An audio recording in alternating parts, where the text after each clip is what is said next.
चलिए आज की इस क्लास में हम लोग समझने वाले हैं क्लास 10th का एक मोस्ट इम्पॉर्टेंट चैप्टर है जिससे आपके एग्जाम में क्वेश्चन सबसे ज्यादा आता है। चलिए ध्यान दें, सबसे ज्यादा क्वेश्चन यहाँ से पूछता है। ठीक है, क्लास 10th का एक चैप्टर है जिसका नाम है क्या, शिक्षा और संस्कृति। ठीक है, बिहार बोर्ड क्लास 10th का जो हिंदी है इसका ये 12th चैप्टर है। कौन सा चैप्टर है बाबू? 12th, 12वां चैप्टर है। ये चैप्टर नंबर कितना है? 12 है और इसका नाम है शिक्षा और संस्कृति। और इसके जो लेखक है ना वो है महात्मा गांधी। लेखक के परिचय की अगर हम बात करें तो यहाँ पे सबसे पहले समझेंगे कि शिक्षा और संस्कृति जो पाठ लिखा गया है वो किसके द्वारा लिखा गया है? महात्मा गांधी के द्वारा लिखा गया है। ठीक है, तो सबसे पहले हम लोग लेखक का परिचय समझते हैं और एक एक चीज को अच्छी तरह से हम लोग को समझना है क्योंकि ये आपके एग्जाम से ओरिएंटेड है और काफी इंपॉर्टेंट चैप्टर है। इसको अच्छे से समझना है क्योंकि यहाँ से बहुत सारे क्वेश्चंस आपके एग्जाम में आएंगे। ठीक है, तो सबसे पहले आपको बता दें कि जो चैप्टर है ये चैप्टर नंबर कितना है बाबू? 12th है और चैप्टर का नाम क्या है? शिक्षा और संस्कृति। और इसके जो लेखक हैं, लेखक कौन है? महात्मा गांधी। तो लेखक का परिचय की अगर हम बात करें तो लेखक का नाम है महात्मा गांधी। इनका जन्म जो है 2 अक्टूबर 1869 को हुआ था। 2 अक्टूबर 1869। तो आप डेट ऑफ बर्थ याद रखेंगे। 2 अक्टूबर 1869 ईस्वी को गुजरात राज्य में, गुजरात क्या है? गुजरात क्या है? राज्य है। ठीक है, गुजरात राज्य में एक जगह है, इनके गांव का नाम क्या है? पोरबंदर। तो गुजरात के पोरबंदर में इनका जन्म 2 अक्टूबर 1869 को हुआ। और आपको बता दें कि 30 जनवरी जो अभी आपका जनवरी बीता हुआ है और 30 जनवरी को नथुराम गोडसे ने, ठीक है, इनकी गोली मार करके क्या कर दी? हत्या कर दी। तो ये मरे नहीं थे, ये मारे गए थे। और मारा कौन था? नथुराम गोडसे ने। कब मारा था? 30 जनवरी 1948 ईस्वी को। आपको बता दें कि जो महात्मा गांधी हैं, ठीक है, इनको गोली मारकर हत्या क्यों की गई थी, इसके पीछे की कहानी हम लोग समझते हैं। जैसा कि आप जानते हैं कि जो भारत है ना, इस पे सबसे पहले मुसलमानों का शासन था, मुगल साम्राज्य था। जब अंग्रेजों से पहले मुगल साम्राज्य का शासन भारत में था। ठीक है, अंग्रेज जब आए तो अंग्रेजों का शासन हो गया भारत पे। उसके बाद यहाँ गांधी जी ने भारत का जो नेतृत्व किया और भारत को स्वतंत्रता दिलाने में काफी इन्होंने अथक प्रयास किया। इस प्रयास के बाद हमारा देश 15 अगस्त 1947 को आजाद हुआ। लेकिन आपको बता दें कि 15 अगस्त 1947 के पहले, एक दिन पहले 14 अगस्त 1947 को हमारे देश हिंदुस्तान का बंटवारा 2 भागों में हो गया, हिंदुस्तान और पाकिस्तान। हिंदुस्तान और पाकिस्तान के बंटवारा को लेकर के नथुराम विनायक गोडसे, पूरा नाम था नथुराम विनायक गोडसे ने गांधी जी को गोली मारकर हत्या कर दिया 30 जनवरी 1948 ईस्वी को। उसको लगा कि महात्मा गांधी के चलते ही देश का क्या हो रहा है? विभाजन हो रहा है। महात्मा गांधी के चलते जो है, यानी महात्मा गांधी, उसको ये लग रहा था कि ये मुस्लिम का ज्यादा सपोर्ट कर रहे हैं और इसलिए इन्होंने भारत का जो पैसा है वो पाकिस्तान को दे दिया और साथ ही साथ भारत का क्या कर दिया? विभाजन कर दिया। इसके पहले जो है भारत में भगत सिंह को जो फांसी हुई थी, भगत सिंह, राजगुरु सुखदेव, जो हमारे देश के क्रांतिकारी लोग थे, ठीक है, इन लोगों की फांसी की जिम्मेदार भी लोग महात्मा गांधी को ही देते हैं। तो नथुराम गोडसे को लगा कि ये भारत के साथ जो है अच्छा नहीं कर रहे हैं। आपको पता है कि जब कोई व्यक्ति पर जिम्मेदारी होती है, अगर वो 100 काम अच्छा करता है तो उसके हाथ से 1-2 काम बुरा भी हो सकता है, न चाहते हुए। हालांकि महात्मा गांधी इसके जिम्मेदार नहीं थे, लेकिन फिर भी लोग मानते हैं कि नथुराम गोडसे ने जो किया वो अच्छा किया, कुछ लोगों का ये कहना है। लेकिन अगर आप देखेंगे ना तो महात्मा गांधी एक ऐसे व्यक्ति थे जिन्होंने अपने संपूर्ण जीवन का 9 साल जेल में बिताया था, सिर्फ इस उम्मीद में कि वो भारत में शांति, स्वतंत्रता, भाईचारा, ठीक है, और अहिंसक प्रतिरोध, ठीक है, किसी धर्म जाति को ऊंचा नीचा कोई न दिखाए, ठीक है, सब लोग एक साथ मिल करके रहें, सबका साथ और सबका विकास हो। इसलिए उन्होंने कहा कि एक तो हम लोग अंग्रेजों से लड़ करके और मतलब आदमी परेशान है, और दूसरे में फिर हम लोग अगर जातीय आधार पे, सांप्रदायिक आधार पर एक दूसरे से लड़ेंगे तो यह देश जो है ना कभी तरक्की नहीं कर पाएगा। इसलिए उन्होंने यह निर्णय लिया कि भारत और पाकिस्तान का अगर हम बंटवारा कर देते हैं तो देश शांतिपूर्ण ढंग से चलेगा। और यही बात किसको अच्छा नहीं लगा? नथुराम गोडसे को। और नथुराम गोडसे ने 30 जनवरी 1948 ईस्वी को 5:30 दिल्ली के बिरला हाउस में, ठीक है, प्रेयर मीटिंग के दौरान 3 गोलियां मारकर इनकी क्या कर दी? हत्या कर दी। हत्या के बाद महात्मा गांधी के जो अंतिम शब्द थे वो थे हे राम। क्या नाम क्या था? हे राम। तो प्रश्न कभी कभी ये भी पूछ देता है कि महात्मा गांधी के अंतिम शब्द क्या थे, तो आप याद रखिएगा हे राम। और एक क्वेश्चन और इंपॉर्टेंट पूछता है कि महात्मा गांधी का मुख्य हथियार क्या था, तो सत्य और अहिंसा। महात्मा गांधी एक अहिंसक नेता थे जो लड़ाई झगड़ा को पसंद नहीं करते थे, किसी भी बात को शांतिपूर्ण ढंग से सुलझाने की क्या करते थे? कोशिश करते थे। इसके गांधी के पिता की हम बात करें तो महात्मा गांधी के पिता का नाम था क्या? करमचंद गांधी। क्या नाम था? करमचंद गांधी। करमचंद गांधी कौन थे? महात्मा गांधी के पिता थे। हालांकि महात्मा गांधी के बचपन का नाम मोहनदास था। क्या नाम था? मोहनदास।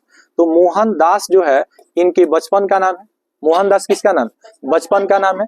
और इनका पूरा नाम मोहनदास करमचंद गांधी है। पूरा नाम क्या है? मोहनदास करमचंद गांधी। बदमाशी ज्यादा हो रहा है, उठा के फेंकते टाइम नहीं लगेगा हमको, समझ रहे हैं? तो आप याद रखिएगा, मोहनदास करमचंद गांधी इनका पूरा नाम था। बात समझ रहे हैं ना? शॉर्ट में इनको एमके गांधी भी कहा जाता है। क्या कहा जाता है? एमके गांधी। हालांकि इनके पिता का नाम क्या था? करमचंद गांधी। और माता का नाम था पुतलीबाई। आप याद रखिएगा, कस्तूरबा गांधी इनकी पत्नी का नाम था। कस्तूरबा गांधी इनकी पत्नी का नाम था। जब इनकी उम्र महज 13 वर्ष थी और ये क्लास 10th के विद्यार्थी हुआ करते थे, तो उसी समय पहले बाल विवाह हुआ करता था। बाल विवाह हुआ करता था, ठीक है। तो 13 वर्ष की उम्र में, मात्र 13 वर्ष की उम्र में जब ये क्लास 10th में पढ़ते थे, तो इनकी शादी किससे हो गई? कस्तूरबा से हो गई, जो स्वाधीनता की लड़ाई में इनकी भरपूर क्या किया?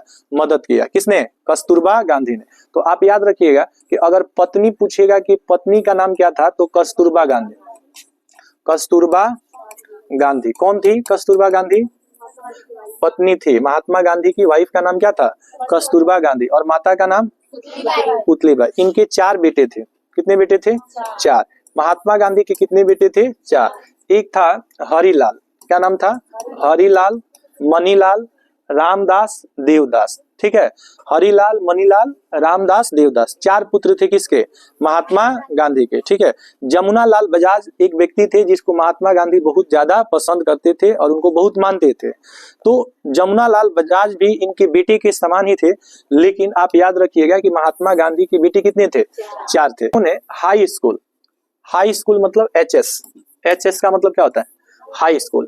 तो आप देखिएगा, इन्होंने हाई स्कूल तक की शिक्षा जो है स्थानीय स्कूल में पाई। स्थानीय स्कूल माने गांव में। बात समझ रहे हैं? स्थानीय स्कूल माने गांव में। तथा वकालत की पढ़ाई इंग्लैंड से की। वकालत की पढ़ाई कहां से की? इंग्लैंड। इससे पहले ये हायर एजुकेशन के लिए क्लास 10th के बाद 11th 12th की पढ़ाई के लिए या ग्रेजुएशन की पढ़ाई के लिए ये साउथ अफ्रीका चले गए। साउथ अफ्रीका को हिंदी में बोलेंगे दक्षिण अफ्रीका। दक्षिण अफ्रीका क्या बोलेंगे? दक्षिण। तो दक्षिण अफ्रीका में भी इन्होंने कुछ दिन तक क्या किया? पढ़ाई किया। लेकिन अगर हम बैरिस्ट्री की बात, इसको लॉ पढ़ते हैं, क्या पढ़ते हैं? लॉ की पढ़ाई जो है इन्होंने कहां से किया? इंग्लैंड से। लॉ की पढ़ाई इन्होंने कहां से किया? इंग्लैंड से। हालांकि देखिए कितना टफ काम रहा होगा। जिस देश का भारत पे क्या था? शासन था, यही इंग्लैंड वाले अंग्रेज थे। बात समझ रहे हैं ना? और जो भारत को अपना क्या कर लिए थे? गुलाम कर लिए थे। कितना टफ रहा होगा कि जहां का दुश्मन है हमारा, हम वहां पे जा रहे हैं क्या करने? पढ़ाई करने।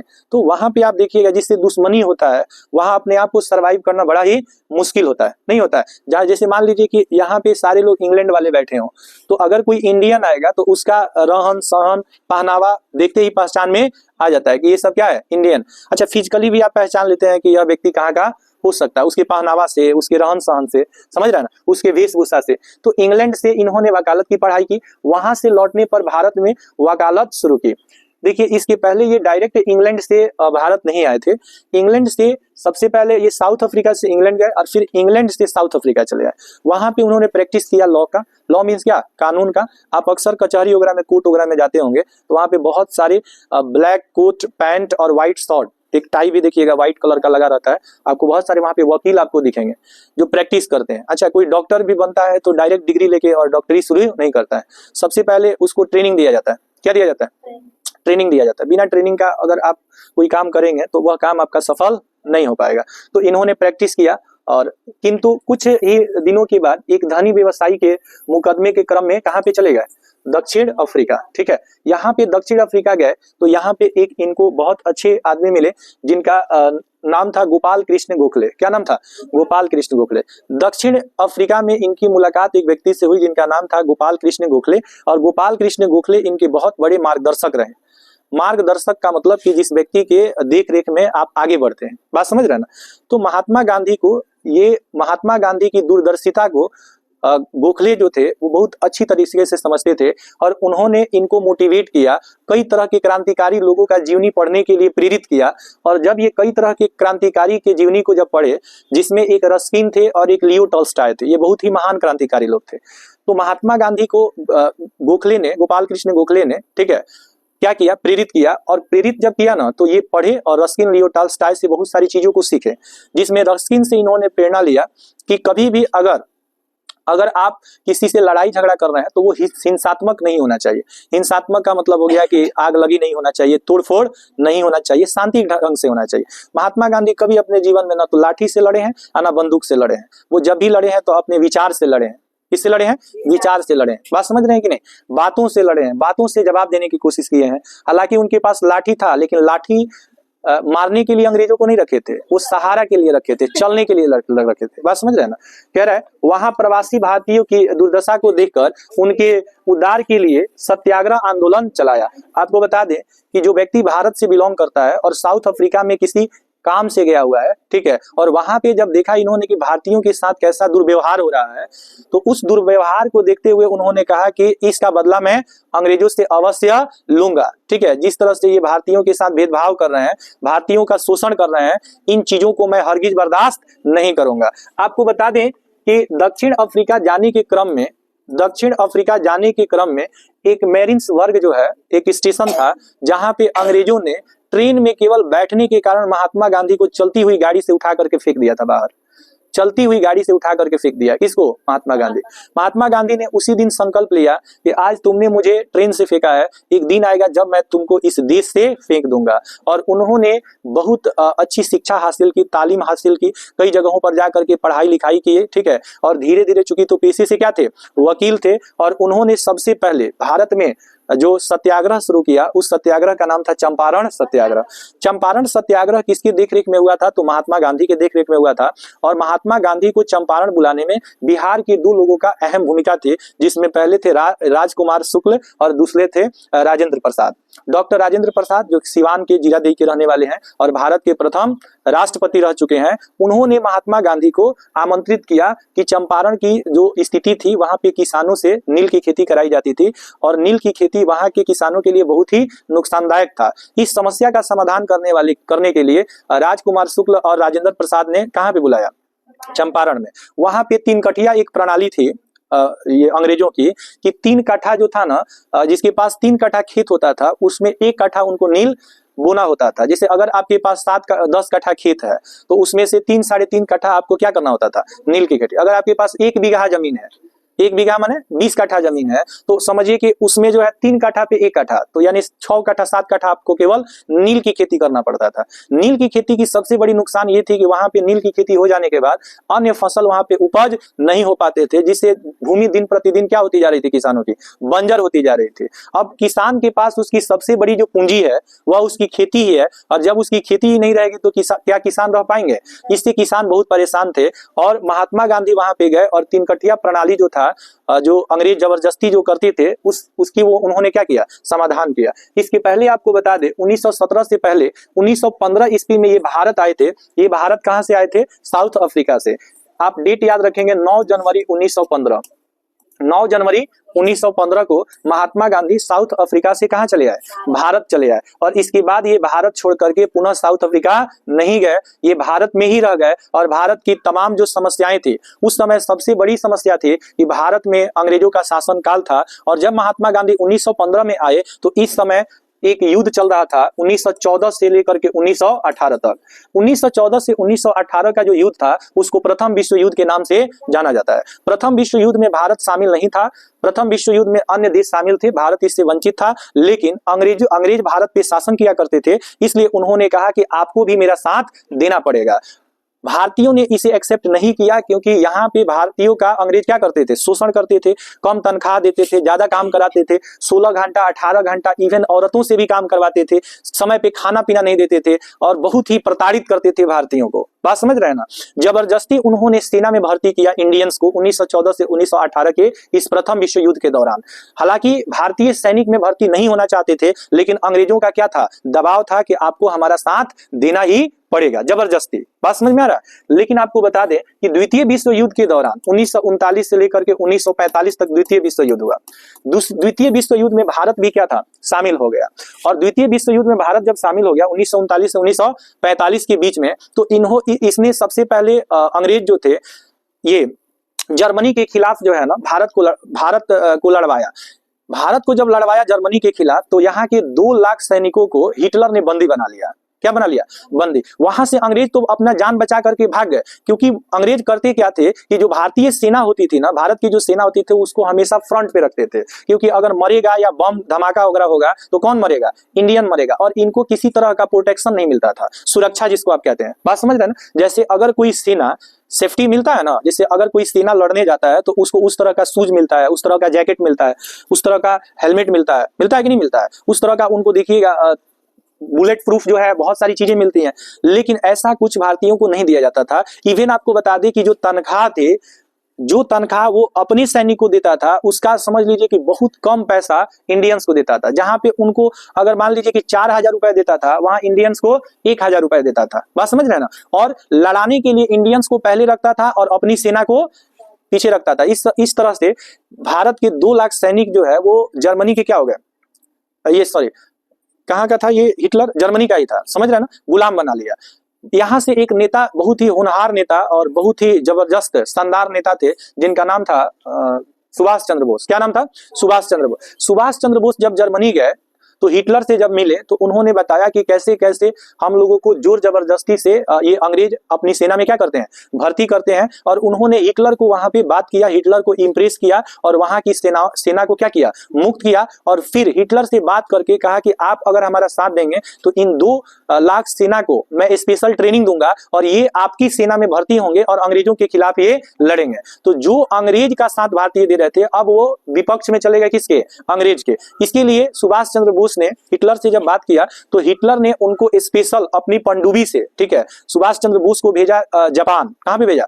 जापान और जर्मनी एक दूसरे का बहुत अच्छा दोस्त है। बात समझ रहा? जिस तरह से भारत और रूस का पड़ता है ना, उसी तरह जापान और जर्मनी का भी अपना बहुत अच्छा बनता है।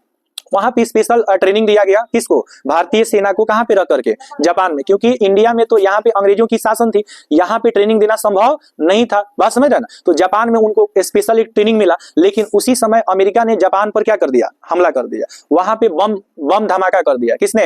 अमेरिका ने। कहां पे? जापान में। जापान और अमेरिका का आपस में नहीं बनता है। बात समझ रहे ना? जब वहां पे धमाका हो गया तो जो भी जापान भारतीय सेना को जो सुविधा दे रही थी, जैसे रहने के लिए आवास या खाने पीने के लिए जो कुछ भी सुविधा मिल रही थी, जापान अब खुद परेशान हो गया। अब भारतीय सेनाओं को वह सुविधा देने में क्या रहा? असमर्थ रहा। समय पे उनको खाना पीना भी नहीं मिल पाता था। अब यहाँ पे दूसरा कोई विकल्प नहीं था। तो यहाँ पे महात्मा गांधी ने कहा कि भारत को स्वतंत्र कराने के लिए कोई एक व्यक्ति की कोशिश करेगा तो स्वतंत्रता नहीं मिल सकती। हम में से प्रत्येक लोगों को स्वतंत्रता पाने के लिए आगे आना होगा। तो उन्होंने एक नारा दिया, करो या मरो का। किसका नारा दिया? करो या मरो का। आपको बता दें कि वहां से जापान से जो भारत की सेना थी वह वहां से चली और अंग्रेजों से क्या की?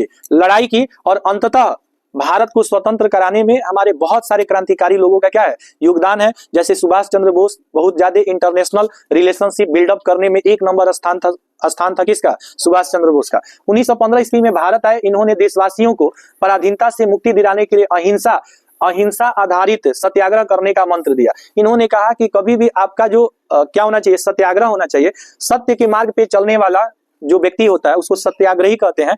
और सत्याग्रह का मार्ग मतलब सत्य से ही किसी चीज को जीता जा सकता है। बात समझ रहे हैं ना? यहाँ पे इस मंत्र को दिया किसने?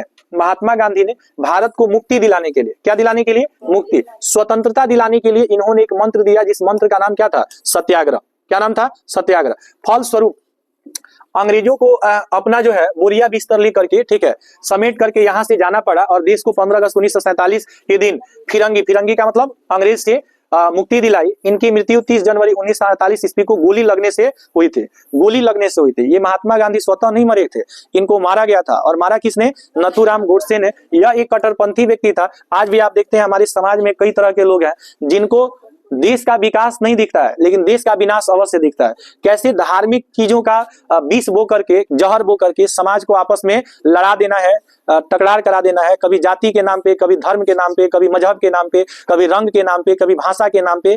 इस तरह से विवाद भारत में होते रहता है और भारत की जो शांति है उसको भंग किया जाता है। देखिए, इससे भी बड़ी चीज है कि इंसान के अंदर इंसानियत और मानवता है और प्रेम है, तो इससे बड़ा कोई चीज नहीं होता है। लेकिन आज भी लोग मंदिर, मस्जिद, धर्म, धनिया, तेजपात को लेकर के आपस में क्या करते रहते हैं? लड़ते रहते हैं। उनकी वही काम है, दूसरा कोई काम नहीं। हर धर्म में 4 गो नमूना मिल जाएगा आपको। नमूना समझते हैं ना? माने बिना मतलब वाला काम करने वाला। देखिए, अगर इनकी रचना की बात करें, किसकी रचना जी है? अगर हम महात्मा गांधी की रचना की बात करें तो गांधी जी ने हिंद स्वराज किसकी रचना है? महात्मा गांधी के। इनकी जो आत्मकथा है उस आत्मकथा का नाम है सत्य के साथ मेरे प्रयोग। इसको ऑटोबायोग्राफी कहते हैं। क्या बोलते हैं? ऑटोबायोग्राफी, हिंदी में कहेंगे आत्मकथा। महात्मा गांधी ने अपने संपूर्ण जीवन को एक पुस्तक में क्या कर दिया है? लिख दिया है, जिस पुस्तक का नाम है सत्य के साथ मेरे प्रयोग। पुस्तक में लिखी तथा हरिजन यंग इंडिया एक मैगजीन्स है, एक ये पत्रिका है, जिस पत्रिका का संपादन कौन करते थे? महात्मा गांधी। तो आप याद रखिएगा कि यंग इंडिया पत्रिका किसका संपादन है? किसका संपादन है? महात्मा गांधी का। यंग इंडिया किसका संपादन है? हिंद स्वराज महात्मा गांधी। सत्य के साथ मेरे प्रयोग महात्मा गांधी। सुनिए, प्रस्तुत पाठ में शिक्षा और संस्कृति पर महात्मा गांधी के विचार क्या है प्रस्तुत किया गया है। लेखक ने नैतिक शिक्षा पर जोर दिया है। नैतिक शिक्षा का मतलब व्यवहारिक शिक्षा। एक ज्ञान होता है जिसको हम लोग बोलते हैं किताबी ज्ञान। किताबी ज्ञान से आपका कभी भी सर्वांगीण विकास नहीं हो सकता। किताबी कीड़ा जो बनता है ना, वह समाज में बहुत आगे तक नहीं जाता है। जिस व्यक्ति के पास नैतिक शिक्षा, आध्यात्मिक शिक्षा, व्यवहारिक शिक्षा, समझ रहे ना, ये सब चीज नहीं रहता है, वह अपने जीवन में क्या हो जाता है? बहुत ही पिछड़ जाता है। कुछ लोग होते हैं किताबी कीड़ा। किताब का ज्ञान तो बहुत अच्छा रहेगा, लेकिन समाज में किससे कैसे पेश आना है, कैसे शांति स्थापित करना है, कैसे किसी के दिलों को जीत लेना है, कैसे यहाँ पे हिंसा का प्रसार नहीं करना है, कैसे अहिंसक रूप से समाज में शांति लाया जा सकता है। अगर ये शिक्षा आपके पास रहती है कि मानव का मदद करे, इंसान की मदद करे, बात समझ रहे हैं ना, किसी तरह का धार्मिक, किसी तरह का सांप्रदायिक दंगा ना हो, इन चीजों पर अगर हम अपना दिमाग लगाएं, बुद्धि विवेक लगाएं, तो जीवन, यह भारत आपको स्वर्ग के समान मिलेगा। लेकिन हम अपनी जो है ना गलत चीजों में दिमाग ज्यादा लगाते हैं, हिंसात्मक रूप से हम लोग रहते हैं, जिसके चलते जो है भारत की आंतरिक जो शांति है वो क्या हो जाती है? भंग हो जाती है। अब हम लोग समझने वाले हैं पाठ का सारांश। देखिए, अगर हम पाठ की सारांश की बात करें तो किसी भी पाठ का संक्षिप्त परिचय उसका क्या कहलाता है? सारांश कहलाता है। ठीक है, और ये काफी इंपॉर्टेंट आपका चैप्टर है, इसलिए भी कि आप लोग हर साल 2 अक्टूबर को अहिंसा दिवस मनाते हैं। अहिंसा दिवस किसके जन्म दिवस के उपलक्ष्य में मनाई जाती है? महात्मा गांधी। तो ये क्वेश्चन भी कई बार आपको पूछता है कि अहिंसा दिवस किसके जन्म दिवस के उपलक्ष्य में मनाया जाता है? महात्मा गांधी। और किसने जो है गांधी जी की गोली मारकर हत्या की? नथुराम विनायक गोडसे ने। प्रस्तुत पाठ शिक्षा और संस्कृति जो है ना, महात्मा गांधी द्वारा लिखा गया है। ठीक है बाबू, शिक्षा और संस्कृति के लेखक कौन है? महात्मा गांधी। यह चैप्टर महात्मा गांधी के द्वारा लिखा गया है। इसमें जो लेखक है, लेखक मतलब कौन? महात्मा गांधी। किस पाठ के लेखक हैं? शिक्षा और संस्कृति ने सच्ची दिशा एवं भारतीय संस्कृति की विशेषताओं पर क्या डाला है? प्रकाश डाला। एक शब्द आप लोग समझेंगे, संस्कृति। संस्कृति का मतलब संस्कार। संस्कृति का मतलब संस्कार। संस्कार बेसिकली सबसे पहले किसी भी बच्चा को उसके माँ और बाप से मिलता है। ये देखिए, आप याद रखिएगा, ऐसा कहा जाता है कि किसी बच्चे का प्रथम गुरु जो होती है उसकी माँ होती है, और प्रथम पाठशाला उसका क्या होता है? घर होता है। क्योंकि कोई बच्चा पैदा होते होते किसी विद्यालय में नहीं जाता है। बच्चा सबसे पहले पैदा होता है तो उसको माँ कहना, पापा कहना, चाचा कहना, मामा कहना, ये कौन सिखाती है? जो सिखाता है वही आपका गुरु है। जो सिखाता है कुछ वही आपका गुरु है। तो जो आपको बोलना, बात समझ रहे हैं ना, एक एक शब्द बोलना जो है वो सबसे पहले कौन सिखाती है? माँ। माँ बार बार कहती है बच्चे से कि कहो पापा, मामा, नहीं समझ रहे हैं, और धीरे धीरे वही बच्चा बोलना सीखता है। इंसान बोलना तो 2 साल 3 साल में सीख जाता है, लेकिन क्या बोलना है ये सीखने के लिए सारा उम्र कम पड़ जाता है। कहाँ पे क्या बोलना है, कैसे बोलना है, ऐसा कोई व्यक्ति आपको धरती पे नहीं मिलेगा जो हर एक बिंदु पर बोलने की क्षमता रखता हो। तो बोलना क्या है कि देखिए, बोलना तो हम लोग सीख जाते हैं 3 साल में, लेकिन क्या बोलना है ये सीखने के लिए हमारी सारी उम्र कम पड़ जाती है। बात समझ रहे हैं? अब इसमें क्या होता है कि जो व्यक्ति शिक्षा के क्षेत्र में अपना समय ज्यादा देता है, वह व्यक्ति के पास शब्दावली ज्यादा होती है, शब्दकोश ज्यादा होता है, डिक्शनरी अच्छी होती है, उसका भाषा भी अच्छी होती है। बात समझ रहे हैं ना? अगर आपके पास शब्दकोश नहीं है, वर्ड पावर नहीं है आपके पास, डिक्शन नहीं है आपके पास, तो आपकी भाषा जो होती है उतनी प्रभावशाली नहीं होती। तो भाषा को प्रभावशाली बनाने के लिए सबसे पहले तो आपको शब्द चाहिए, और शब्द के साथ साथ व्याकरण का सम्यक ज्ञान चाहिए। सम्यक ज्ञान का मतलब शुद्ध ज्ञान। तो जिससे शुद्ध बोलना आता है वही व्याकरण कहलाता है। तो भाषा में शुद्धता कौन लाता है? व्याकरण। भाषा में शुद्धता कौन लाता है? व्याकरण। कोई व्यक्ति अगर कोई शानदार भाषण दे रहा है, समझ रहे हैं ना, इसका मतलब है कि उसकी ग्रामर बहुत अच्छी है। समझ रहे हैं ना? लेखक वैसी शिक्षा को सच्ची शिक्षा मानता है जिसमें प्रेम से घृणा को, ये क्वेश्चन पूछा हुआ है कि अब घृणा को किससे जीता जा सकता है? प्रेम से। घृणा को सिर्फ और सिर्फ प्रेम से, यानी नफरत को नफरत से आप नहीं, ये नहीं कि कोई एक चटकन मारा तो आप 2 चटकन मार दीजिए तो बात बराबर हो जाएगा, कोई 2 चटकन दिया तो आप 4 चटकन दे दीजिए। तो कभी भी आप याद रखिएगा कि नफरत को नफरत से, समझ रहे हैं ना, नफरत को नफरत से नहीं जीता जा सकता है। नफरत को सिर्फ जीता जा सकता है किससे? प्रेम से। इसका जीता जागता उदाहरण हम आपको बताते हैं कि जब रामायण में आप जाएंगे तो जब सीता स्वयंवर होता है ना, तो वहां पे आप देखिएगा कि जो परशुराम होते हैं धनुष के टूटने पर बहुत गुस्सा होते हैं। तो जितना गुस्सा परशुराम होते हैं उससे ज्यादा गुस्सा कौन होते हैं? लक्ष्मण जी। तो दोनों की विवाद क्या हो जाती है? बढ़ जाती है। यहां तक विवाद बढ़ जाती है कि जो परशुराम होते हैं वो अपना धनुष बाण उठा लेते हैं लक्ष्मण को मारने के लिए। बात समझ रहे हैं ना? लेकिन जिसका राम जैसा भाई हो, समझ रहे हैं ना, और उस राम के सामने किसी आदमी की हिम्मत है कि वो लक्ष्मण जैसे आदमी को मार दे, तो लक्ष्मण जी जब देखे कि दोनों में बात बहुत बढ़ गया है, तो सबसे पहले कि राम जो थे ना, राम को हम लोग किसी, देखिए राम को हम लोग हल्ला नहीं कर, ये देखो वो अलग दुनिया में सुनो, आप देखिएगा राम का इंपॉर्टेंस इतना क्यों दिया गया, राम को इतना आदर्शवादी क्यों माना जाता है? आदर्शवादी, देखिए कहा जाता है ना कि ऊंच कुल में जन्म लिया करनी ऊंच ना होए, ऊंच कुल में जन्म लिया करनी ऊंच ना हो। इसका मतलब कि आप बड़ी सी जाति में जन्म तो लिए हैं, लेकिन आपका जो व्यवहार हो, आपका जो करनी हो एकदम निम्न स्तर का हो, तो कोई व्यक्ति आपको इज्जत देना पसंद नहीं करता है। अच्छा, वहीं पे देखिएगा विभीषण को और रावण को, विभीषण को लोग कितना इज्जत देते हैं, लेकिन रावण को कोई इज्जत देता है? नहीं देता है। कारण क्या था कि व्यक्ति की अपनी जो पहचान है उसके जाति धर्म मजहब के कारण नहीं होता है, उसके अपने चरित्र के कारण होता है, अपने बुद्धि विवेक के कारण होता है, उसकी अपनी शालीनता के कारण होता है, वह कितना व्यवहार कुशल है, समाज को वह कितना सुखदायी बना रहा है, दुखदायी नहीं बना रहा है, किसी को हिंसा तो नहीं पहुंचा रहा है। राम कभी भी अपने जीवन में आप देखे होंगे बहुत कम जगह पे क्रोधित हुए हैं, संपूर्ण जीवन में बहुत कम जगह पे क्रोधित राम हुए हैं।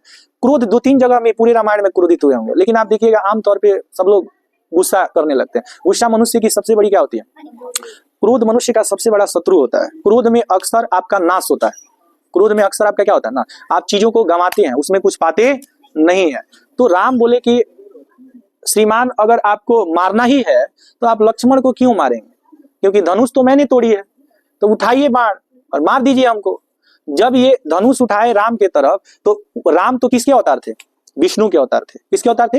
विष्णु के। तो विष्णु का जो इमेज था ना, उनकी जो तस्वीर थी, वह परशुराम के सामने उनका इमेज बनने लगा और वो पहचान गए कि यहाँ पे राम जो है यह साधारण व्यक्ति नहीं है, ये विष्णु के क्या है? अवतार है। और अपना धनुष बाण जो है वहीं पे रख दिए और राम को नमस्कार किए और वहां से चले गए। तो कहने का मीन्स है कि जब भी आप कोई व्यक्ति क्रोधित हो, आप भी क्रोधित हो जाएंगे, तो वहां पे क्रोध का बावंडर जो होता है ना, जब बढ़ता है तो वहां पे वो चीज बहुत खतरनाक हो जाता है। बात समझ रहे हैं कि नहीं है? तो बताइए घृणा को किससे जीता जा सकता है? प्रेम से। बताइए असत्य को किससे जीता जा सकता है? असत्य को किससे जीता जा सकता है? सत्य से। अच्छा बताइए हिंसा को किससे जीता जा सकता है? कष्ट सहन से। किससे? कष्ट सहन से जीतने को की शक्ति हो। कह रहा है कि देखिए शिक्षा ऐसी होनी चाहिए ना जिसमें आप घृणा को प्रेम से जीत ले, असत्य को सत्य से जीत ले और हिंसा को किससे जीत ले? कष्ट सहन से जीत ले। लेखक की राय में सच्ची शिक्षा का अर्थ है अपनी इंद्रियों पर ठीक ठाक, इंद्रियों का ठीक ठाक क्या करना? उपयोग करना आनी चाहिए। इसका मतलब इंद्रियां मतलब क्या होता है? इंद्रियां का मतलब है जिससे आप अपनी सूचनाओं को क्या करते हैं? ग्रहण करते हैं। विज्ञान में आप लोग पढ़े होंगे ग्राही के बारे में, ग्राही के बारे में पढ़े हैं आप लोग, सूचना तंत्र के, तंत्रिका तंत्र के बारे में पढ़े हैं ना आप लोग। तो उसमें आप देखिएगा ना कि हमारे शरीर में जो अलग अलग अंग है उसका अलग अलग कार्य है। जैसे मस्तिष्क का मुख्य रूप से कार्य क्या है? सोचना। आंख का कार्य है किसी चीज को देखना और देख कर से करके उसका इंफॉर्मेशन मस्तिष्क तक पहुंचाना। पहले किसी चीज को हम लोग देखते हैं, देखने के बाद क्या करना है उसकी सूचना हम लोग कहाँ देते हैं? माइंड को। और उसका एक्टिविटी हमारा हाथ करता है। क्या करता है? हाथ। हाथ को हम क्या करते हैं? इंस्ट्रक्शन। मस्तिष्क का हाथ को क्या करता है? इंस्ट्रक्शन देता है कि कहाँ किस चीज को रखना है, उठाना है, किसको पीटना है, किसको छोड़ना है। ये सारा हमारा माइंड हमारे बॉडी को क्या करता है? कंट्रोल करता है। तो हमारे शरीर में बहुत सारे ग्राही हैं जो सूचनाओं को एकत्रित करता है। जैसे अगर किसी गर्म या ठंडा चीज को आपके शरीर में क्या किया जाता है? टच किया जाता है, तो आपको जो फील होता है, समझ रहे हैं, उसकी भी सूचना मस्तिष्क को मिलती है। बात समझ रहे हैं ना? तो आपका जो स्किन है, जो त्वचा है, ये भी एक ग्राही का काम करता है, माने सूचना को एकत्रित करता है। ये भी एक रिसेप्टर है। क्या है? रिसेप्टर। रिसेप्टर का मतलब क्या होता है? जो सूचना को क्या करता है? एकत्रित करता है। बात समझ रहे हैं ना? तो जैसे कान हो गया, आंख हो गया, कान हो गया, जैसे नाक भी आपको सूचना को पहुंचाता है। जैसे कोई चीज महकता है, सुगंधित होता है, दुर्गंधित होता है, तो इसकी सूचना मस्तिष्क को जाती है कि नहीं जाती है? तो आप याद रखिएगा कि लेखक की राय में सच्ची शिक्षा का अर्थ है अपनी इंद्रियों का ठीक ठाक क्या करना, उपयोग करनी चाहिए। बात समझ। अब भगवान हाथ दिए हैं तो हाथ का प्रयोग हमेशा किसी को हाथ साफ करने पर तो नहीं होना चाहिए। हाथ का और भी काम है कि जहां तहां हाथापाई किए, 2-4 हाथ लिए और 2-4 हाथ दिए, यही काम तो नहीं है। बात समझ रहे? तो ग्राही का सही सही काम होना चाहिए। अब आंख है या कान है, अच्छा आमतौर पे देखिए कोई भी गलती जो करता है शुरुआत में आंख करता है। जैसे जब क्या होता है, जब आम का सीजन आता है, समझ रहे हैं ना, तो सबसे पहले पका हुआ आम जो है कौन देखता है? आंख देता है। आंख देख कर कहता है कि वाह आम तो बड़ा बढ़िया है, नहीं आंख तो बहुत बढ़िया है, ये आम तो बहुत बढ़िया है। अब वो क्या करता है? दिमाग को कहता है रुको ना, कोई दिख नहीं रहा है, रुको तोड़ लिया जाता है। समझ रहे हैं ना? तो मस्तिष्क को वो सूचना देता है कि मार ढेला उस पे। बात समझ रहे हैं ना? ढेला या जो भी डंडा है उसको मार। जब किससे तुरेगी? हाथ से। ऊपर रहेगा तो कैसे हाथ से तुर जाएगी? समझिए। तो वो आंख कहता है कि मारो उस पे क्या? पत्थर। जब हाथ पत्थर मारता है आम क्या हो जाता है? टूट जाता है। अब देखिए आम जब टूटा तो देखा किसने? आंख ने। तोड़ा किसने? हाथ ने। खाएगा कौन? मुंह। खाएगा कौन? मुंह। स्वाद कौन लेगा? जीभ। स्वाद कौन लेगा? जीभ। अब कहाँ चला गया? पेट में। अब जब पेट में गया तब तक कोई देख लिया, कौन? जिसका बाग बगीचा है। अब वो आएगा तो मारेगा पीठ पर और रोएगा कौन? आंख। क्योंकि आंख कहेगा कि शुरुआत में गलती कौन किया था? आंख। तो आंख गलती किया तो सजा भी किसको मिल गई? आंख को। क्योंकि आंख ही सबसे पहले देखा था। तो जब आदमी पिटाता है तो आंसू जो है, पीठ दर्द को होता है, लेकिन आंसू कहाँ से निकलता है? आंख से निकलता है। तो कहने का मीन्स है कि अगर आप अपने इंद्री पर काबू पा लिए, आंख को कह गए दूसरे किसी का बगीचा है तो तुम क्या उस पर लपर लपर किया है? तुम बात समझ रहे हैं ना? तो इंद्रियों पर काबू पाना सबसे जरूरी है। आप किसी भी चीज में मन बढ़ुआ बन जाइए। मन बढ़ुआ समझते हैं? माने कोई भी काम जो है नहीं करना चाहिए, जबरदस्ती कीजिए, तो उसका परिणाम भी क्या होगा?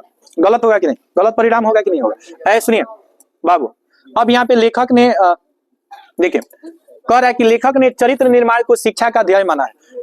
महात्मा गांधी का एक बहुत ही इंपॉर्टेंट मोटो है। मोटो का अर्थ होता है आदर्श वाक्य। मोटो का अर्थ क्या होता है? MOTTO। मोटो का अर्थ होता है आदर्श वाक्य। इन्होंने कहा था कि the principal aim of education should be character building. The principal aim of education should be character building. इन्होंने कहा था कि शिक्षित किसे मानेंगे? जिस व्यक्ति के अंदर चरित्र का निर्माण होता है। चरित्र निर्माण को ही शिक्षा का ध्येय, नींव माना जाता है। अगर आपके पास चरित्र आपका अच्छा नहीं है तो आपका शिक्षा किसी काम का नहीं है। If you are characterless then you have nothing. क्योंकि ये चीज कहा जाता है, ध्येय का मतलब होता है नींव, समझ रहे हैं, जिसपे कोई चीज टिका हुआ है। नींव जैसे घर बनता है ना, तो नींव होता है घर में, तो नींव पे ना घर टूट। अब खाली ऊपर ऊपर दीवार अगर जोड़ दी, नीचे नींव नहीं रहे, हो जाएगा कि नहीं हो जाएगा? सुनिए, महात्मा गांधी कहते हैं कि money is waste, nothing is waste, health is waste, something is waste, but once character is waste, everything is waste. इसका मतलब कि धन को आप पुनः कमा सकते हैं। 150 रुपए आज आपका गुम हो गया तो आप मेहनत करके पुनः 150 कमा सकते हैं। स्वास्थ्य में ये है ना कि अगर किसी व्यक्ति का एगो किडनी खराब हो गया तो भले दूसरा किडनी लगाएगा, लेकिन पहले जैसा वो स्वस्थ नहीं रह पाएगा। हमेशा कोई ना कोई उसको बीमारी, आप देखिएगा शरीर में जो सर्जरी एक बार करा लेते हैं उनको हमेशा कोई ना कोई बीमारी रहती है कि नहीं रहती? लेकिन मनुष्य अगर अपना चरित्र गंवा बैठता है, कोई किसी के साथ भाग गया है, मान लीजिए कोई किसी के साथ फरार हो गया, कोई लड़का किसी लड़की को या लड़की लड़का को लेकर भाग गई, अब यह बात पूरे परिवार में फैल जाता है, आसपास में फैल जाता है कि नहीं? आसपास तो छोड़िए, पूरा रिलेशन में फैल जाता है। रिलेशन तो छोड़िए, आपकी जो सहेली सखियां होती हैं जिनके साथ आप बैठ करके और बातचीत की है, उनको भी ये बात का पता चलता है ना, तो उनके नजर में भी आपका रिपुटेशन क्या हो जाता है? डाउन हो जाता है, खराब हो जाता है। वैसी लड़कियां जो 2-4 महीना साल बिता करके किसी के साथ घर आती हैं, माँ बाप उसको रखना पसंद करता है। उस लड़की के साथ आप घूमना पसंद करेंगे जो पहले किसी के साथ रात बिता करके आई है? नहीं कर सकते हैं। बात समझ रहे हैं कि नहीं समझ रहे? तो समाज में कोई भी समय से कोई चीज मिलता है ना तो उसका इज्जत है। आप अपनी मर्जी से कहिएगा कि नहीं जिगरा से मन करेगा हम ब्याह कर लेंगे, जहां मन करेगा रहेंगे, तो समाज में वह इज्जत आपको मिल पाएगा? नहीं मिल पाएगा। इस चीज को कहते हैं चरित्रहीनता। शब्द आपको अब शब्द लग रहा होगा, लेकिन जो सच है वो सच ही है। देखिए आप देखेंगे, कहेंगे कि सर ये सब क्या बोल रहा है, लेकिन आप देखिए कल के डेट में कोई गलती जब कर देगा उसको जब समझ नहीं रहेगी तो हमें भी तो अपने शिष्य, अगर हमारे शिष्य के साथ कोई ऐसा घटना हो जाता है किसी के साथ, तो हमको भी दुख होगा कि हमने अपने बच्चों को क्या शिक्षा दिया कि हमारे बच्चे भी इस माहौल में। आज सबसे ज्यादा आप देख लीजिएगा, जिस चीज पे आप ज्यादा पर्दा डालते हैं ना समाज में, वही सबसे ज्यादा हो रहा है। हर जगह आपको 2-4 गो लैला मजनू मिलेगा कि पता चला कि हाँ जो उसी बीमारी में एकदम जकड़ा हुआ है। वह एक ऐसा बीमारी है जो समझाने वाला गधा लगता है। आप समझाने जाइए ना, एकदम खराब लगेगा, मुंह नोच ले इसका। बात समझ रहे हैं कि नहीं? तो चरित्रहीनता जो है ना जिस व्यक्ति के पास है, उसके पास समझिए कि वास्तविक शिक्षा नहीं है। ये बात किसने कहा था? महात्मा गांधी ने। उनका तर्क है कि इससे साहस, बल, सदाचार तथा आत्मोत्सर्ग की शक्ति का विकास करने में मदद मिलेगी। अगर व्यक्ति के पास चरित्र सही रहता है ना तो वह साहस, हिम्मत करके कोई भी काम कर देता है। अच्छा, आप दूसरे का घर जाइए सुधारने के लिए, अपने घर में, आपके घर में कलह हो तो दूसरा हंस देगा कि नहीं? पहले अपन देखो, कह देगा कि नहीं? तो पहले दूसरे को ज्ञान देने से पहले अपने अंदर ज्ञानी बनना पड़ता है। और दूसरे को चरित्र निर्माण अगर कहिएगा कि आदमी को ऐसा नहीं, तो आपको खुद को तो भी वैसा बनाना पड़ेगा। अन्यथा आपके पास सदाचार नहीं है, आपके पास कदाचार है, दूसरे को सदाचार का पाठ पढ़ा रहे हैं, तो वह व्यक्ति आपका बात मानेगा? 2-4 लात दे करके भेज देगा। है, सुनिए, आप समझिए, वह साक्षरता से ज्यादा महत्वपूर्ण है। अच्छा, साक्षर का मतलब जिसके पास अक्षर का ज्ञान हो उसी को साक्षर कहा जाता है। अक्षर का ज्ञान रखने वाला व्यक्ति क्या कहलाता है? साक्षर। तो साक्षरता से महत्वपूर्ण मतलब अक्षर ज्ञान भी आपके पास नहीं है, कोई दिक्कत नहीं है, कम पढ़ा लिखा अभिशाप नहीं है, लेकिन पढ़ लिख करके चरित्रहीन हो जाना समाज के लिए सबसे बड़ा क्या है? कोई लड़की मैट्रिक ही की है लेकिन अपने माता पिता, अपने भाई का अगर इज्जत आबरू बोलते हैं ना जिसको, बचा करके रखी है, तो वह कलेक्टर जो बनी हुई है ना, जो अपना मनमानी कर रही है, डेली ड्रेस की तरह बॉयफ्रेंड बदल रही है, बात समझ रहे हैं ना, उससे लाख गुना अच्छा है कि कोई लड़की मैट्रिक करके अपने परिवार का इज्जत संभाल दे। इज्जत से बढ़ करके क्या पढ़ाई लिखाई है क्या? तो इज्जत मेन चीज है। अगर आपका चरित्र नहीं है तो आपके पास कुछ नहीं। कहा जाता है कि स्त्री का सबसे बड़ा गहना आभूषण सोना चांदी नहीं होता है, उसकी आबरू होता है, उसका इज्जत होता है, बात समझ रहे हैं, उसका चरित्र होता है। अगर वो चीज वो गंवा करके कितना भी महंगा ड्रेस पहने गया, कितना भी महंगा अगर सोना चांदी हीरा मोती एकदम जड़वा लेगी शरीर में, तभी भी उसका कोई इंपॉर्टेंस नहीं है। लेखक का यह भी कहना है कि यदि व्यक्ति की चरित्र निर्माण करने में सफल हो तो वह हर चीज में सफल है। इसलिए सबसे आज के समय में सबसे इंपॉर्टेंट जो चीज है वो है दूसरे राक्षसों से और राक्षसीन से अपने आप को बचाना। अच्छा, ये नहीं हम कह रहे हैं कि केवल लड़का ही गलत होता है, ये नहीं कह रहे हैं कि लड़की ही गलत होती है। गलतियां दोनों तरफ से शुरू होती है। बात समझ रहे हैं कि नहीं समझ रहे हैं? गलतियां दोनों तरफ से सही होती है। अच्छा, उसमें हम सबसे ज्यादा, आप लोग बुरा नहीं मानेंगे इस बात को, सबसे ज्यादा गलतियां लड़कियों की होती है। अब ये नहीं है कि हम यहाँ पे जेंडर डिस्क्रिमिनेशन कर रहे हैं। एक बात समझिए, किसी भी लड़का चाहे अपने आप को कितना भी गब्बर शेर हो ना, जब तक कोई लड़की सिग्नल नहीं देगी उसका मजाल कि उसको कोई ये कर दे, हमेशा लड़का को डर बना रहता है कि वो अपने भाई से या पापा से कह देगी तो लगेगा सब मारने। समझ रहे हैं ना? तो कहने का मीन्स ये है कि इन चीजों से आपको बचना है, समाज में इन चीजों से क्या करना है? बचना है। तो यहाँ पे एक चीज याद रखिएगा कि चरित्र निर्माण, अगर आप चरित्र निर्माण में सफल हैं, किसमें सफल है?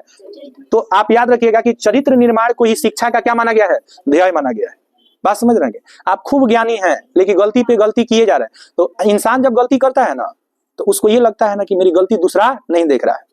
आप ये बात समझ लीजिएगा, जब आप गलती कीजिएगा तो चोरी चुपके कीजिए, आपको लगेगा कि ना मैं कहाँ कोई, लेकिन जिस दिन आप गलती में पकड़े जाएंगे ना, आपका समझ चोरी चुपके सारा क्या हो जाएगा? खत्म हो जाएगा। इसलिए इन चीजों से आपको विशेष करके, ये सब चीज स्टार्ट होता है क्लास 9 से और खत्म हो जाता है क्लास 12 तक। स्टार्ट कहां से होगा? 9 से, खत्म कब हो जाएगा? 12th। क्योंकि 12th जैसे ही आप पार करेंगे ना, जैसे आपकी उम्र 18-20 साल जब हो जाएगी, तो 18-20 साल के बाद अगर कोई लड़का है तो उसको टेंशन हो जाएगा कि अगर आज के समय में मेरी माँ किसी के यहाँ जा करके चूल्हा चौखट करेगी, बर्तन करेगी, मजदूरी करेगी, या पिता मेरा इस तरह का काम जो कर रहा है वो करेगा, और हम स्मार्ट बन करके फेस वॉश लगा करके या घूमेंगे तो कोई हमको क्या कहेगा? तो समझदारी आ जाती है बच्चों में। बात समझ रहे हैं ना? तो अब वह इस सब का चक्कर छोड़ करके पढ़ाई पर ज्यादा, विशेष रूप से जॉब के लिए, आप देखिएगा 20-22 साल का उम्र होता है तो लड़का पढ़ाई में एकदम लगता है हमको नौकरी ले लेना है, क्योंकि कोई भी नौकरी देखिएगा 22 साल 24 साल से ही शुरू होता है। कोई नौकरी 15 साल में किसी को थोड़ी मिल जाता है। 15 साल में तो कोई मैट्रिक बेसिस पे कौन सा नौकरी मिलता है? कोई नौकरी मिलता है? अगर अच्छी नौकरी लेना है तो आपको इंटर और कम से कम इंटर होना चाहिए। अच्छा नौकरी लेना है तो ग्रेजुएशन होना चाहिए। आपके पास जिस तरह की डिग्री होती है उस तरह का डेजिग्नेशन मिलता है, उस तरह का पोस्ट मिलता है। अब मैट्रिक का कोई व्यक्ति कितना भी इंटेलिजेंट रहेगा तो उसको डीएम कोई नहीं ना बना देगा। उसको बनने के लिए आपके पास ग्रेजुएशन होना चाहिए, भले ही आप कितना भी इंटेलिजेंट है। आप सारा क्वेश्चन सॉल्व कर दीजिए, लेकिन टर्म्स ऑफ कंडीशन है ना कि आपके पास ये योग्यता होगी तभी आप इस फॉर्म को अप्लाई कर सकते हैं, अन्यथा की स्थिति में आप कहाँ रह जाएंगे? पीछे। तो ज्ञान रखना अलग चीज है, कुछ बनना अलग चीज है। कुछ बनने के लिए अगर कोई नौकरी करना है तो केवल ज्ञान ही सफिशिएंट नहीं है। आप किसी शिक्षण संस्था से कोई सर्टिफिकेट नहीं लिए हैं, घरे पे पढ़ करके आप एकदम समझिए जगत गुरु बने हुए हैं, तो उस जगत गुरु के बेसिस पर आपको कोई बड़ा सा पद तो नहीं दिया जाएगा। बात समझ रहे हैं ना? जब तक कि आप किसी शिक्षण संस्थान से आपके पास कोई प्रमाण पत्र नहीं है। तो पढ़ाई के साथ साथ डिग्री जरूरी है कि नहीं? डिग्री जरूरी है। सुनिए, उनका तर्क है कि इसे बाबू देखिए, हाँ बोलिए। सिंगर बनने के लिए शिक्षण नीति का जरूरत नहीं है। कौन बोली? उठा के फेंक देंगे बाहर। कोई भी बोल दिया, पढ़ाई के समय रहने दीजिए और छोड़ दीजिए।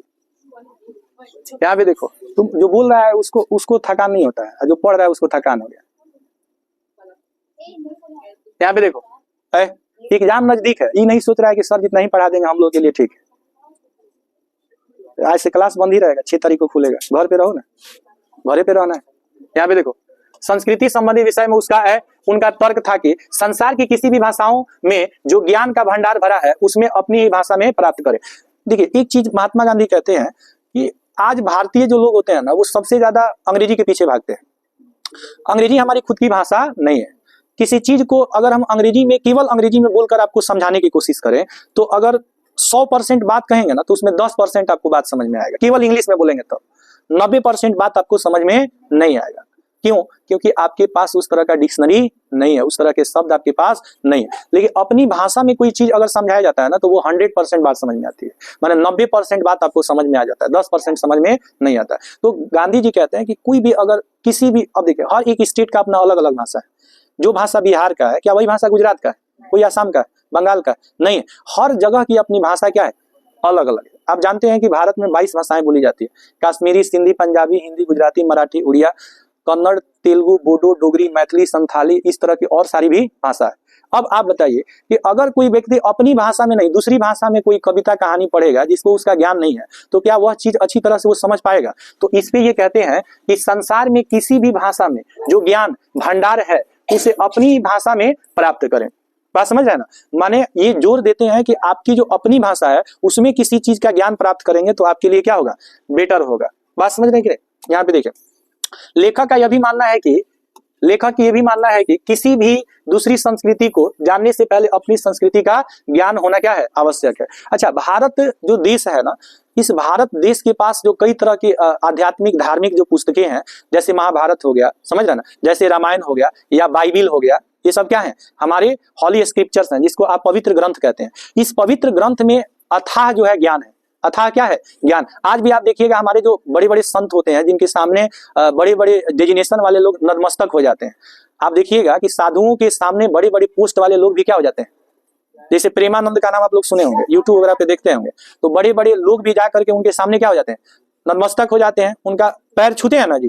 हालांकि ऐसा थोड़ी है कि उनके पास सारा दुनिया का यूनिवर्सिटी का ज्ञान है, कोई पोस्ट भी नहीं है, लेकिन हमारे देश की ये परंपरा रही है कि कितना हूं बड़ा राजा हो, राजा के पास तो लगभग धन ज्यादा होता है। राजा के पास सबसे ज्यादा धन होता है ना। रामचंद्र के पास धन ज्यादा था, लेकिन आप देखिएगा रामचंद्र जैसा व्यक्ति भी जो विश्वामित्र थे, विश्वामित्र के सामने वो क्या हो जाते थे? झुक जाते थे। विश्वामित्र कौन थे? कुल गुरु थे ना। तो गुरु के सामने धन की कोई इंपॉर्टेंस नहीं होती।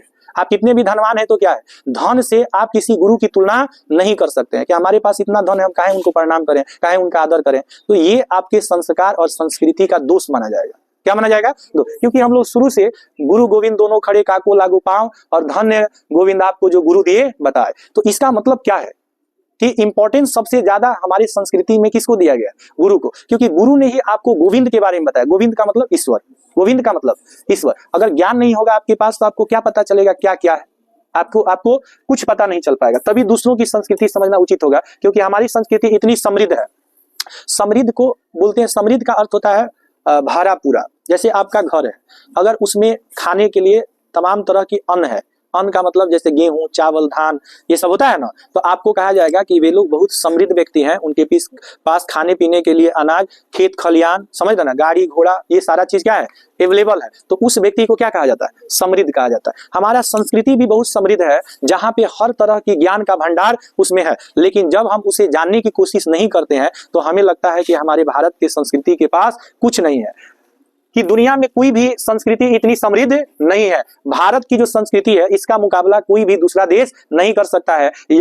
इसकी जो संस्कृति है बहुत ही समृद्ध है। समृद्ध का मतलब भरा पूरा, समृद्ध का अर्थ क्या होता है, भरा पूरा। आप लोगों का क्लास बंद रहेगा, इसलिए क्लास थोड़ा सा इसको खत्म करके तब क्लास ओवर होगा। ऐसे नहीं, क्लास बंद रहेगा सरस्वती पूजा को लेकर के, समझ रहे ना, क्लास खुलेगा एक के बाद 6 तारीख को, तो घर पे 2-4 दिन इधर आना है, इसको खत्म कर देंगे तो आप लोग रिवीजन करते रहिएगा। यहाँ देखिए, बोलने में एनर्जी नहीं लगता है जी, लगता है कि नहीं लगता? हम भी अभी क्लास बंद कर देंगे तो हमको भी तो मेहनत कम पड़ेगा, लेकिन हमारा शुरू से प्रयास रहता है कि आपको किसी चीज को अच्छे से समझा दे, क्योंकि आपका विकास, आपकी सफलता ही, उसी में मेरी क्या है, खुशी है। आप बेहतर करेंगे तो हमको खुशी होगी कि हाँ, हमारा चिल्लाना, हमारा डांटना क्या रहा, सफल रहा। कल के डेट में आपको हम आपके अनुसार चलने लगेंगे तो आप तो यूं कहेंगे कि सर आके मेरे घर पे ही पढ़ा दीजिए ना। आपके अनुसार हम चलने लगेंगे तो आपको खुश करने के लिए सारा हम ये नहीं कर सकते हैं। बात समझ में आ रहा है कि नहीं आ रहा है? इन चीजों को आप लोगों को समझना पड़ेगा।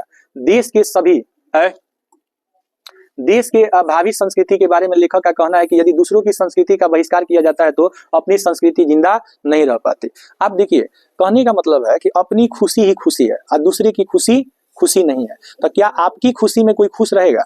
इसका मतलब समझिए, जब आपके पड़ोसी के यहाँ कोई बारात आता है, मान लीजिए कोई शादी विवाह होती है, तो शादी विवाह में हो हल्ला थोड़ा ज्यादा होता है कि नहीं होता है? जहाँ शादी विवाह होगी वहाँ हो हल्ला होगा कि नहीं होगा? कहीं डीजे बज रहा है, कहीं ऑर्केस्ट्रा चल रहा है, कहीं माइक लेकर के कोनो गाली दे रही है, ऐसा ये सब होता है कि नहीं होता है? आप देखिएगा शादी विवाह में अक्सर लोग गालियां देते हैं कि नहीं देते हैं। तो उसमें क्या होता है कि आप कहिए कि क्या हमको डिस्टर्ब कर दिया है, हम कितना बढ़िया पढ़ रहे थे, ये सब क्या बिना मतलब का नौटंकी लगा के रखा है। तो कहने का मिसल है कि जब उसके यहाँ शादी विवाह तो आपको गुस्सा आ रहा है, और आपके यहाँ जिस दिन शादी विवाह होता है तो उसके घर में भी तो कोई पढ़ने वाला होगा, उसको भी तो गुस्सा आएगा कि नहीं आएगा? तो इन सब चीजों को मैनेज करके चलना पड़ता है कि जाके आप लड़ जाइएगा, ये बंद करो लाउड स्पीकर, हमको डिस्टर्ब हो रहा है, मेरा मैट्रिक का एग्जाम है, तुमको पता नहीं है, और तुम इधर डीजे बजा रहा है, हमको डिस्टर्ब हो रहा है। आप नहीं कर सकते हैं, क्योंकि आज आप अपने परिवार का विरोध करेंगे तो कल वो भी आपका विरोध करेगा कि नहीं? तो जब उसके खुशी में आप खुश नहीं रहेंगे तो आपके खुशी में वो क्यों खुश रहेगा? नहीं रहेगा। यानी कि आप, कोई कहता है कि मंदिर बड़ा है, कोई कहता है कि मस्जिद बड़ा, तो लोग एक दूसरे को धर्म को नीचा और क्या दिखा रहे हैं, ऊंचा दिखा रहे हैं। तो जब ऊंचा और नीचा किसी के धर्म को दिखाइएगा तो आपसी विवाद होगा कि नहीं होगा? एकदम होगा। तो यहाँ पे देखिए, ये कहते हैं ना कि हमारी संस्कृति की विशेषता यह है कि हमारे पूर्वज एक दूसरे के साथ बड़ी आजादी के साथ मिल गए। अच्छा, हमारे पूर्वज बहुत मिलजुल करके रहते थे, बात समझ रहे हैं ना? ये धार्मिक जो सांप्रदायिक जो दंगा आज हो रहा है ना, इन चीजों से ये लोग बहुत दूर रहते थे। लेकिन आज आप देखिएगा कि जितना पढ़ा लिखा व्यक्ति रहेगा ना, बात समझ रहे हैं ना, उतना ही जाति, धर्म, मजहब, धनिया, तेजपात को लेकर के और समाज में क्या करेगा, जहर बोते रहेगा। हम लोग उसी से मिलावट की क्या है, उपज है। यानी कि अगर हमारा देश आज स्वतंत्र है तो इस देश को स्वतंत्र कराने में क्या एक ही जाति के लोग रहे? क्या एक ही मजहब के लोग रहे? क्या एक ही धर्म के लोग रहे? नहीं, हिंदू, मुस्लिम, सिख, ईसाई, इन सारे लोगों ने मिलकर के अंग्रेजों को भगाने का क्या किया है, काम किया। कोई अकेले यहाँ पे किसी को खैरात में आजादी नहीं मिला हुआ है। लेखक की सलाह है कि साहित्य में रुचि रखने वाले युवा, स्त्री, पुरुष जो होते हैं, संसार की हर भाषाओं को सीखें तथा अपनी विद्वता का लाभ भारत और संसार को, सुभाष चंद्र बोस, ये नाम देख रहे हैं आप लोग, करो तो कुछ ऐसा करो कि कलम रोने पे मजबूर हो जाए। कहते हैं ना कि लिखो तो कुछ ऐसा लिखो कि कलम रोने पे मजबूर हो जाए, और अपने आवाज में वह दर्द पैदा करो कि हर शब्द गजल बनने पे मजबूर हो जाए। यहाँ पे आप देखेंगे सुभाष चंद्र बोस को, गजल मतलब, यहाँ पे देखिए सुभाष चंद्र बोस जो व्यक्ति थे ना, इन्होंने भी भारत को स्वतंत्र कराने में कोई कसर नहीं छोड़ा। बात समझ रहे हैं ना? यहाँ पे देखिए, तथा रविन्द्रनाथ टैगोर की तरह दे, समझ रहे हैं ना? एक क्वेश्चन पूछता है कि महात्मा गांधी को महात्मा की उपाधि किसने दिया था? महात्मा गांधी को महात्मा की उपाधि किसने दिया था? रविंद्रनाथ टैगोर ने। और बापू किसने कहा था? बापू किसने कहा था? सुभाष चंद्र बोस। तब बापू की उपाधि किसने दिया? महात्मा की उपाधि। ये क्वेश्चन आपको ऑब्जेक्टिव में मिलेगा कि आप याद रखिएगा, महात्मा गांधी को महात्मा की उपाधि रविन्द्रनाथ टैगोर ने और बापू की उपाधि सुभाष चंद्र। महात्मा गांधी का एक नारा है, करो या मरो। तब करो या मरो किसकी नारा है? महात्मा गांधी की है। करो या मरो महात्मा गांधी की, समझे? कह रहा है किंतु अपनी भाषा धर्म का त्याग न करे। जो मनुष्य अपने धर्म का त्याग कर देता है, अपनी, देखिए कहने का मीन्स है कि ये सब कुछ ठीक है, सब कुछ ठीक है कि इंसान को इंसान से क्या होना चाहिए, प्रेम होना चाहिए, लेकिन आप लोग देखते हैं ना कुछ लोग ऐसे होते हैं जो सांप्रदायिक जो चीजें होती है ना उसको क्या कर देते हैं, भंग कर देते हैं, इससे समस्याएं उत्पन्न होती है। बात समझ रहे हैं ना। जैसे कभी कभी देखिएगा ना किसी जाति का लड़का दूसरे जाति की लड़की के साथ क्या कर लेता है, शादी विवाह कर लेता है। तो आप देखेंगे कि ये चीज बहुत हद तक ठीक है कि उसके अंदर भेदभाव नहीं है, लेकिन समस्या उत्पन्न जानते हैं क्या होता है? समस्या उत्पन्न ये होता है कि जब आप शादी इंटर कास्ट में करते हैं, इंटर कास्ट समझ रहे हैं आप लोग, एक दूसरे कास्ट में, माने सेम कास्ट नहीं, इंटर कास्ट का मतलब दूसरे, तो उसमें समस्या ये आती है कि जब लड़का पैदा होगा तो उसको किस जाति में रखा जाएगा। अब लड़की कहेगी कि मेरा धर्म सही है और लड़का कहेगा कि मेरा धर्म सही है। तब पहले जब नया एक धर्म बना देंगे, नहीं तुम नया एक धर्म बनाना बाबू, हम तुमसे पूछेंगे कौन धर्म बनाया है तुम। ऐसे नहीं, आज भी कुछ बॉलीवुड में एक्टर और एक्ट्रेस देखेंगे जो इंटर कास्ट मैरिज किए हुए हैं, समझ रहे हैं ना, किए हैं कि नहीं किए हैं? यहाँ पे देखिए संस्कृति, विविध संस्कृतियों के सामंजस्य की क्या है, प्रतीक है। इसमें प्रत्येक संस्कृति के लिए उचित स्थान सुरक्षित है। आप याद रखिएगा किसी भी धर्म को नीचा ऊंचा नहीं दिखाना है, हर धर्म अपने जगह पे क्या है, सही है, उचित स्थान होना चाहिए समाज में, किसी के धर्म को बड़ा और छोटा नहीं दिखाना है। अब इसका हम लोग ऑब्जेक्टिव क्वेश्चन कर लेंगे। देखिए कौन सा बताइए, कौन सा चैप्टर है जी? शिक्षा और संस्कृति। कौन सा पार्ट है? 12वां पार्ट है। चलिए अब इसका हम लोग देखेंगे ऑब्जेक्टिव।